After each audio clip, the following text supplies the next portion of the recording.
Hello friends, ഏവർക്കും പുതിയ വീഡിയോയിലേക്ക് നമസ്കാരം. ഇന്ന് ഞാൻ വന്നിരിക്കുന്നത് ഗുരുവായൂരമ്പലം നടയിൽ എന്ന ചിത്രത്തിൻ്റെ സെക്കൻഡ് ഡേ കേരള കളക്ഷൻ അപ്ഡേഷനുമായിട്ടാണ്. വീഡിയോയിൽ മുൻപ് വീഡിയോ ലൈക്ക് ചെയ്യുക, ചാനൽ സബ്സ്ക്രൈബ് ചെയ്യുക.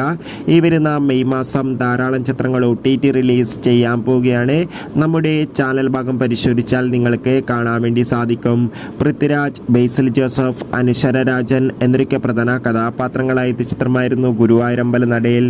ചിത്രത്തിന് പോസിറ്റീവ് റെസ്പോൺസ് തന്നെയാണ് രണ്ടാം ദിവസവും വന്നുകൊണ്ടിരിക്കുന്നത്. അതുകൊണ്ട് തന്നെ എല്ലാ സിനിമാ പ്രേമികളും ഒരേപോലെയാണ് ഗുരുവായൂരമ്പലം നടയിൽ എന്ന ചിത്രത്തിൻ്റെ ഓരോ ദിവസത്തെയും കളക്ഷൻ റിപ്പോർട്ട് അറിയാൻ വേണ്ടി കാത്തിരിക്കുന്നത്.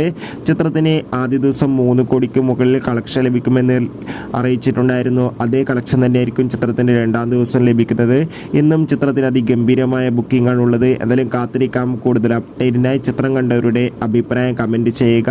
അപ്പോൾ അടുത്തൊരു വീഡിയോയിൽ കാണും വരെ ഏവർക്കും ബൈ ബൈ.